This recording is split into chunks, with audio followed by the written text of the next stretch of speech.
Welcome to my channel. Subscribe, listen, and enjoy my stories every day. The morning started like any other, with the smell of coffee wafting through the kitchen, the subtle clink of cups as I set the table.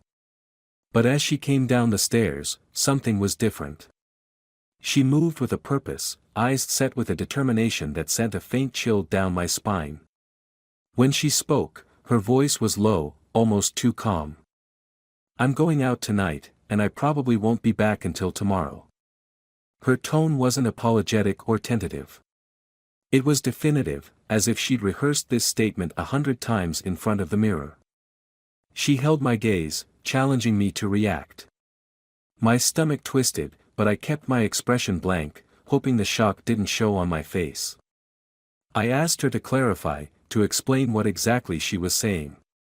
But she didn't even hesitate.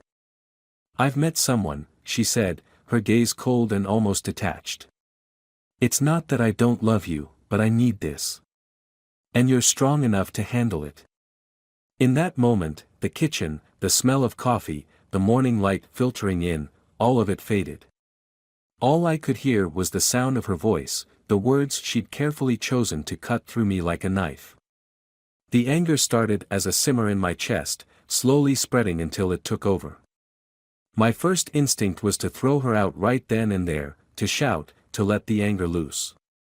But something else took hold of me, a resolve I'd never felt before. I took a deep breath, forcing myself to keep calm. "Enjoy yourself," I replied, voice as steady as I could manage. Her brow raised slightly, surprised, maybe even a little unnerved. I could see her fingers twitch as she held her purse tighter. For a moment, she stood there, looking as though she was waiting for an explosion. When it didn't come, she just nodded, brushing past me on her way to the door. The sound of her heels clicked against the floor as she left. I stood there, staring at the empty doorway, the silence settling around me like a weight. The rage I'd bottled up began to simmer again, and I realized there was no way I was just going to let this slide. In the weeks leading up to that morning, I'd noticed small changes. She was spending more time on her phone, often laughing at messages or pulling away when I got too close. She'd suddenly taken an interest in late-night gym sessions, catching up on fitness or reconnecting with herself, she'd said. I'd ignored it, chalking it up to the usual shifts that happen after years together, things people go through when they've been married too long. But now it was clear. She had planned this. Every late night, every sudden errand, each secretive phone call, all of it had been leading up to this morning's revelation. I sat down at the kitchen table, trying to let my mind settle, to think through the storm of emotions tearing me apart. I was furious, humiliated, and a little panicked, but beneath all that, I felt something colder, sharper, the urge to retaliate. I took out my phone and searched through every message I could find, every email she'd sent in the last few months. There were names and addresses, texts from people I'd never heard of before. Each one pieced together a map of her betrayal. But I knew if I confronted her now, in the heat of my anger, it would end in shouting, accusations, maybe she'd even find a way to turn it back on me. No, I needed to play this right. I'd let her think she'd gotten away with it. I'd be the unsuspecting husband who wouldn't dare dig deeper. I would become her confidant, her companion, the clueless man she could easily outwit. In her mind, I'd be the fool who hadn't caught on. As the weeks passed, I played my part perfectly. I laughed at her jokes, complimented her, even took her out to dinners. She seemed relieved at my calmness, that I was just oblivious enough not to notice her late nights or the way she clutched her phone a little tighter every time a message came in. But she didn't know I was always watching, waiting. I gathered every detail, receipts she carelessly left around the house, strange numbers on our phone bill, even fragments of conversations I overheard when she thought I wasn't paying attention. Each piece of information was a part of the plan I was building, carefully, methodically, with the precision of a trap waiting to spring shut. I spent the quiet nights in our office, double-checking our finances. Slowly, carefully, I started shifting assets. I secured our joint accounts, transferred what I could to separate accounts she couldn't touch. It was almost too easy. After all, I was the one who handled our finances, and she had trusted me to keep it all safe. Now that trust was my greatest weapon. I started thinking of our shared memories, the anniversary trips, the late nights talking in bed, all the small moments that had once meant everything. They felt distant now, like memories from a different life. Each time I thought of them, the anger inside me dulled, replaced by something colder, more focused. I wasn't just angry, I was ready. Weeks later, I found her by the fireplace, looking at her phone, a small smile playing on her lips as she texted someone. She didn't even look up when I sat next to her, still caught up in her little bubble, probably sending sweet nothings to her lover. And that's when I knew, she had no idea what was coming. The days stretched on, with her barely noticing the distance growing between us. She thought she was clever, covering her tracks with a barely concealed smugness that I saw right through. Every time she'd sneak a glance at her phone or return from a late night at work, I could see the thrill she got from thinking she was pulling one over on me. But I'd learned to keep my face neutral, to feign a hint of concern, maybe even a touch of jealousy here and there, just enough to make her believe I hadn't seen through the act. It was almost funny. Almost. The weeks were a silent game of strategy, one that she didn't even know she was a part of. But I knew she would soon enough. I had gathered everything I needed, every bank statement, every late-night charge, every message. I even found a hotel receipt buried at the bottom of our laundry basket, carelessly left behind in the pocket of one of her jackets. The irony wasn't lost on me. For someone who had been so meticulous about her betrayal, she had left behind more breadcrumbs than she'd probably meant to. And I gathered every single one. One Friday night, just as she'd done so many times before, she announced she'd be working late. I barely glanced up from the newspaper, muttering a half-hearted response. She had become so confident in my silence, so sure that I was oblivious to her lies, that she didn't bother trying to dress them up anymore. When she finally left, I could still feel the smugness lingering in the air. After she walked out the door, I pulled out my phone and opened the tracking app one had installed on her device weeks ago. I watched as the small dot labeled "wife" began moving down the highway, heading not towards her office but out of town. Just as I'd suspected. With a practiced calm, I closed the app, finished my coffee, and waited for her to leave enough of a lead. I already knew exactly where she was going, the same hotel she had visited on all those supposed work trips. The only difference was that this time, I would be there too. I arrived at the hotel just after 9. The lobby was quiet, the staff polite but inattentive, and I made my way up to the second floor. My heart pounded as I stopped outside room 215, but it wasn't nerves or uncertainty. It was anticipation. I could hear faint laughter from behind the door, the sound of her voice, unmistakable, mingling with someone else's.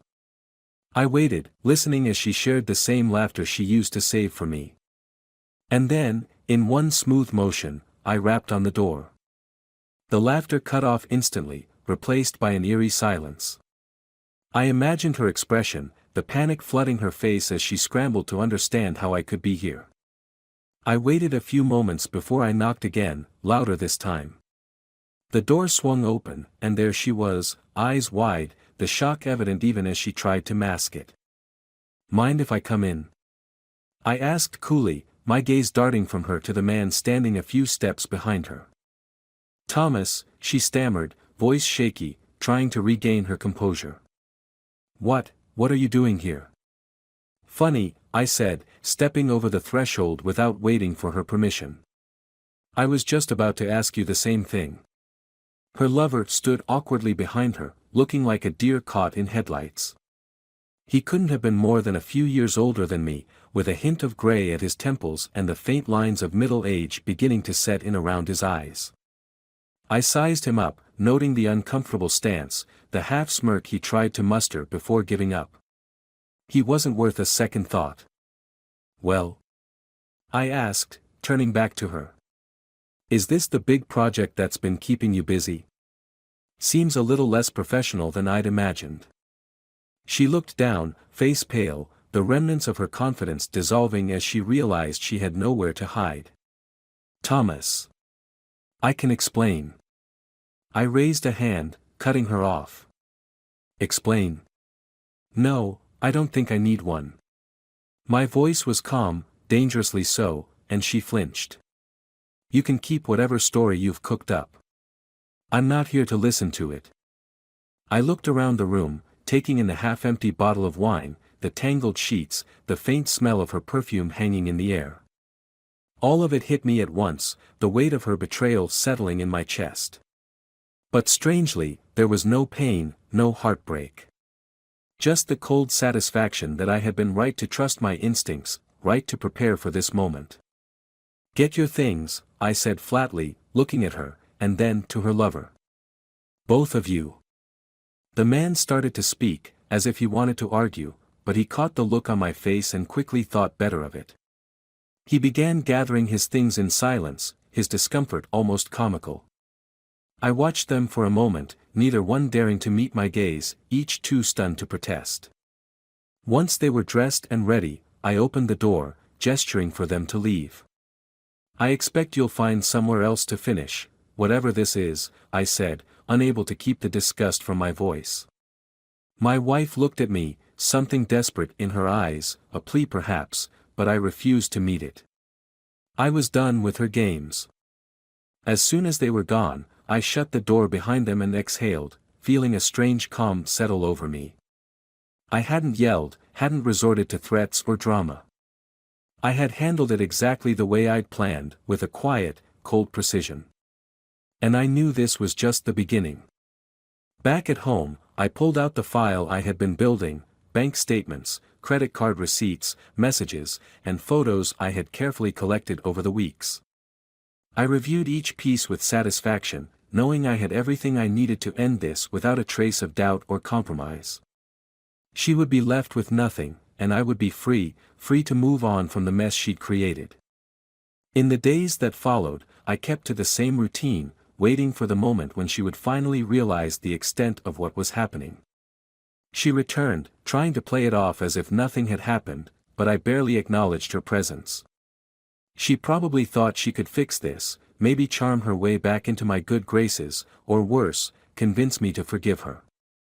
But I didn't give her the chance. Each morning, she found a little less in our accounts, little by little watching the comfortable life she'd relied on slip through her fingers. And each morning, she looked at me with that same pleading expression, the one that used to make me feel something, sympathy, maybe even guilt. But now, all I felt was relief. When the time finally came, I handed her the divorce papers with the same calm I'd maintained since the beginning. She stared down at the papers, her face a mix of shock and dread, realizing that I had seen everything, planned everything. She tried to argue, tried to negotiate, but her words fell flat. You thought you'd get away with it, I said, my voice low and steady, but you didn't.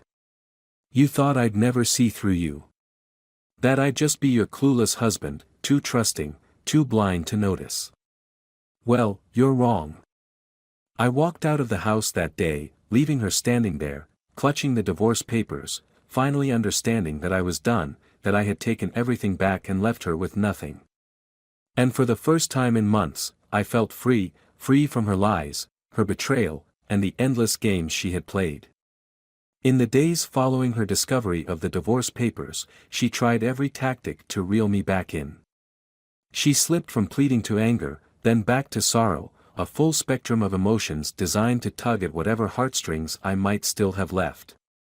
But after what I had witnessed and the betrayal I had uncovered, she was wasting her energy. The first confrontation came just after I returned from work. She was sitting in the dim kitchen, a glass of wine in hand, looking worn out and disheveled, nothing like the confident woman who had once walked out of this house to meet another man without a second thought. Her eyes were red, and I could tell she'd been crying, though I felt nothing, no pity, no sorrow, just the same cold resolve I'd been building all these weeks. Thomas, she started, her voice wavering, we've been together for years. You can't just throw it all away. I didn't respond immediately. I watched her, measured her words, and noted the desperation she tried to hide behind each one. Throw it away. I echoed finally. That's funny. I thought you already did that when you chose him over us. She flinched, her mouth opening slightly, but no words came out. Whatever argument she had prepared had vanished, lost in the blunt truth of my response. She set her glass down, fingers trembling, and I saw a crack in her facade. I realized this was new for her, having to confront the consequences instead of dodging them with excuses or charm. But don't you think we could try again? Her voice was softer, laced with a hope that felt strangely detached from the reality of what she'd done. We could go to counseling, talk to someone. This can't just be over, not like this. For a fleeting moment, I almost admired the audacity. She had wrecked the very foundation of our marriage, torn through years of trust, and yet here she was, asking for a second chance as though I could simply erase the betrayal from memory. But I kept my expression flat, refusing to give her anything. No, I said quietly but firmly, each word cold and final. There's no going back. You wanted a different life? Well, now you have it. She took a shaky breath, the reality of my words beginning to sink in. But I could tell she wasn't ready to give up, not yet. She leaned forward, her eyes searching mine, pleading, and then she played her last card. What about the house? She asked, her voice almost a whisper. What about everything we built together? This is all we've ever known. You can't just walk away from that. Her words hung in the air, but they had no effect on me. She didn't know that I'd already prepared for this moment, had taken every necessary step to secure my half, to protect what I could before it was lost in the wake of her infidelity. You've already signed it all away, I said, watching her face twist in confusion. What do you mean? Her voice was a mix of desperation and disbelief, her carefully constructed world beginning to fracture. With measured calm, I pulled out the documents I'd had her unknowingly sign months ago. Legal agreements ensuring that the lion's share of our joint assets would remain in my control if our marriage ever reached this point. The look on her face was priceless, a cocktail of shock, betrayal, and realization as she skimmed the words, each line unraveling the life she thought she had secured for herself. You signed this, I said simply. So you can keep whatever scraps are left, but I've already taken my share. It's over. She looked up at me, tears streaming down her face, the anger finally surfacing as she saw the extent of my planning, the quiet revenge I had orchestrated over weeks of calm, calculated patience. You planned this, she whispered, the horror plain on her face. You knew, and you just let me. I didn't bother to respond. There was no satisfaction in explaining myself, no need to rub salt into the wound. I had what I needed, and now she would face the consequences of her actions without the safety net she'd assumed I would provide. I had no pity left, only the strange, cold satisfaction of watching her realize she was trapped in the very mess she had created. The days after that conversation were a flurry of paperwork, splitting up what little remained and ensuring the finality of my decision. She lingered around the house, her presence growing smaller each day, as though she was slowly dissolving into the shadows. I could see the way she looked at me, a mixture of anger, regret, and some faint hope that I might change my mind. But I was done. Then, on a rainy evening when the air hung thick and heavy, she finally approached me with a different look in her eyes, one I hadn't seen before, resignation. She clutched a small suitcase, looking like a stranger in her own home, and I knew that this was the last time I'd see her here. Is this really it? She asked, voice barely audible. I nodded, my expression unchanging. This is it. She looked down, a bitter smile forming on her lips. Well, I guess you got what you wanted, didn't you? I didn't respond. She was right, in a way. I had orchestrated this end carefully, leaving nothing to chance, ensuring that her betrayal would be met with consequences she never saw coming. And in that moment, I felt a strange mix of closure and emptiness, like the calm after a storm that had raged too long. Without another word, she walked out the door, the echo of her footsteps fading into the night. I watched her go, the woman I had once loved, the woman who had been my entire world, disappearing into the rain. It took me a long while to close the door after she left, the silence settling around me like a heavy weight. I realized I hadn't really won anything. She was gone, my life in pieces, and all I had left were memories tainted by her betrayal and the hollow satisfaction of my revenge. There was no celebration, no triumphant feeling, just an empty house and a future I hadn't planned beyond this moment. In the end, I was alone, standing in the home we'd built together, surrounded by the echoes of a life that had unraveled faster than I could have ever anticipated. And I wondered if I'd truly won or if I'd simply traded one kind of heartbreak for another. The days following her departure were marked by an unsettling stillness. The house was quiet, too quiet, as though it was holding its breath, waiting for something, anything, to happen. I told myself I would get used to it, that the emptiness would eventually become a comfort, a reminder of my freedom from her deceit. But the silence was sharp-edged, and in the quiet moments, it crept into my thoughts, leaving a hollow ache in its wake. I kept busy, throwing myself into work, organizing and reorganizing the house, scrubbing away any traces of her as though I could cleanse myself of the memories too. But the emptiness refused to go away. Each room seemed haunted by fragments of our life together, and no amount of cleaning could erase the ghosts that lingered in every corner.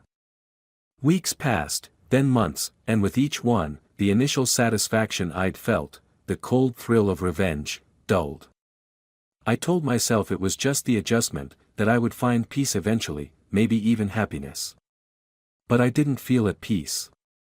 I felt adrift, caught in a limbo of my own making, and I started to wonder if I had truly won anything at all. It was on a late autumn evening, nearly a year after she'd left, when I finally reached a breaking point. The house was suffocating, the walls pressing in, and I decided to escape for a while, to clear my head and remember what life outside these haunted rooms felt like. I grabbed my jacket and keys and headed out, the cool air biting against my skin as I drove aimlessly through the city, my mind a blur of tangled memories. Eventually, I found myself parked outside a small bar we used to frequent, the place where we'd shared countless nights of laughter, long conversations, and quiet moments. I hadn't been back since she left, hadn't even thought about it, but something pulled me in, and before I knew it, I was sitting at a small, dimly lit table in the corner, nursing a drink as I watched the other patrons, people lost in their own stories, oblivious to mine. It was just as I was about to leave, to retreat back into my solitude, when I saw her. She was sitting at the bar, alone, nursing a glass of wine. She looked different, thinner, paler, her face shadowed by something I couldn't quite place. She didn't notice me, her gaze focused on the glass in her hands, and for a long moment, I just watched her, caught between the urge to leave and the overwhelming pull to stay. Before I could make up my mind, she turned, her eyes catching mine. There was a flicker of recognition, a spark of something familiar, and I saw her face change, softening, as though she was just as surprised to see me as I was to see her. She stood slowly, walked over to my table, her steps hesitant, and when she finally spoke, her voice was quiet, fragile. "Thomas," she said, her tone carrying a weight that went beyond the simple greeting. I nodded, unsure of what to say, of what I even wanted to say. I hadn't prepared for this, hadn't planned for the moment when I would see her again, face to face, with all our history hanging between us like an invisible thread. We sat in silence for a while, neither of us daring to break the quiet, until finally, she took a deep breath, looking down at her hands. I wanted to say I'm sorry," she murmured, her voice barely a whisper. "For everything. For what I did to us." I felt a pang in my chest, an old wound reopening, and I tried to push it down, to stay detached, to remind myself of everything she'd put me through. But there was something in her voice, something raw, that made it impossible to look away. "I don't need your apology," I replied, my voice colder than I'd intended. But it was the truth. No apology could erase the betrayal, the months of lies, the shattered pieces of our life. She nodded, a sad smile flickering on her lips. I know. I needed to say it, even if it doesn't change anything. I watched her for a moment, taking in the way she looked, the weight of regret etched into her face. She seemed smaller somehow, as though life had worn her down, hollowed her out. And in that moment, I saw a reflection of myself, the same weariness, the same emptiness. Without thinking, I asked, "Are you okay?" The words slipped out before I could stop them, a reflexive concern I hadn't expected. She shook her head, her eyes brimming with tears. "No, Thomas, I'm not. I haven't been okay since I left. I thought I was doing the right thing, that I'd find something better, something that made me feel alive again. But all I found was regret." Her words hung in the air, heavy and painful, and I felt the anger I'd been clinging to begin to crumble, leaving only a hollow ache. I looked away, trying to hold on to my resolve, but the sight of her sitting there, broken and remorseful, made it impossible. For a moment, I imagined what it would be like to forgive her, to let go of the bitterness and rebuild something from the ruins of what we'd lost. The thought was fleeting, a whisper of hope, but it lingered, tempting me with the idea of a future where we could heal together. But as I opened my mouth to speak, she interrupted, her voice barely audible. I have something to tell you, Thomas." She looked down, her hands trembling slightly. I'm sick." The words hit me like a punch to the gut, and I felt the room spin, my mind struggling to process what she'd just said. "Sick?" I repeated, my voice hollow. She nodded, a tear slipping down her cheek. It's cancer. They found it a few months ago. It's advanced. The doctors, they said it doesn't look good." I stared at her, my heart pounding, a cold dread settling over me.